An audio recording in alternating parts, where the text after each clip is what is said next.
नमस्कार, मैं हूं आपके साथ कंचन भारद्वाज और स्वागत करती हूं आपका वन इंडिया हिंदी में। हरियाणा का सोनीपत स्वर्ण प्रस्थों में से एक है, जिनकी मांग पांडवों ने दुर्योधन से महाभारत काल में की थी। महाभारत काल से ही ये क्षेत्र राजनीति का गढ़ बना रहा है। खैर, यहाँ हम बात करेंगे लोकसभा चुनावों की, तो जो अप्रैल मई के महीने में होने वाले हैं। सोनीपत सीट पर फिलहाल भारतीय जनता पार्टी के रमेश चंद्र कौशिक इस समय सांसद हैं। मोदी लहर में जीत दर्ज करके कौशिक पहली बार संसद पहुंचे थे। 62 साल के कौशिक की जीत का श्रेय उन वोटरों को जाता है जिन्होंने अपने मतों का प्रयोग किया।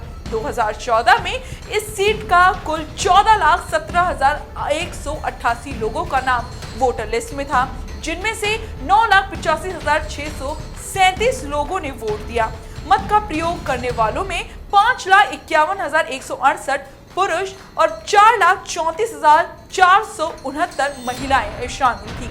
अब तक बात करते हैं रमेश चंद्र कौशिक की संसद के अंदर परफॉर्मेंस की।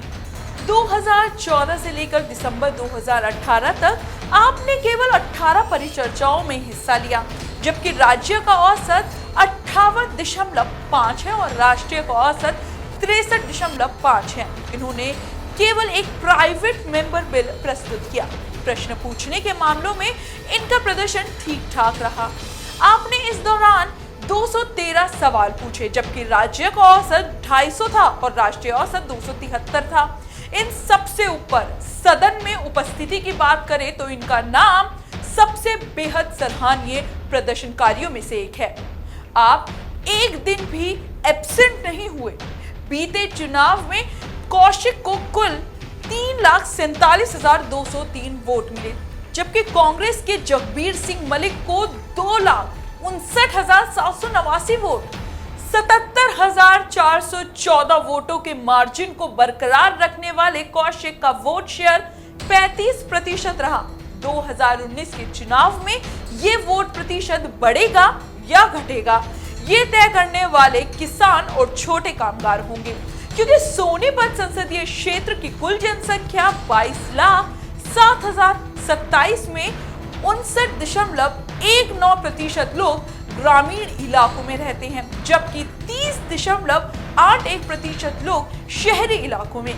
1999 के बाद से यहाँ बीजेपी ने 3 बार जीत दर्ज की है और बीजेपी के किशन सिंह सांगवान यहाँ सबसे लंबे समय तक सांसद बने रहे। सांगवान 1998 से लेकर 2009 तक सांसद रहे थे। 2009 में कांग्रेस के जितेंद्र सिंह मलिक जीते और फिर 2014 में कौशिक।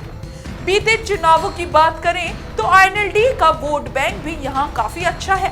पिछले चुनाव में कांग्रेस भले ही दूसरे स्थान पर रही हो, लेकिन तीसरे स्थान पर रहने वाली आईएनएलडी का वोट शेयर उससे केवल 1% कम रहा। कांग्रेस 27 और आईएनएलडी का वोट शेयर 26% रहा। पिछली बार कांग्रेस का वोट शेयर बीजेपी की तरफ खिसक गया था। इस साल बीजेपी का वोट बैंक बढ़ेगा या घटेगा, ये कौशिक के कामकाज पर निर्भर करेगा। यहाँ के किसान मोदी सरकार की नीतियों से कितने खुश हैं या कितने खफा, ये तो चुनाव परिणाम ही बता पाएंगे।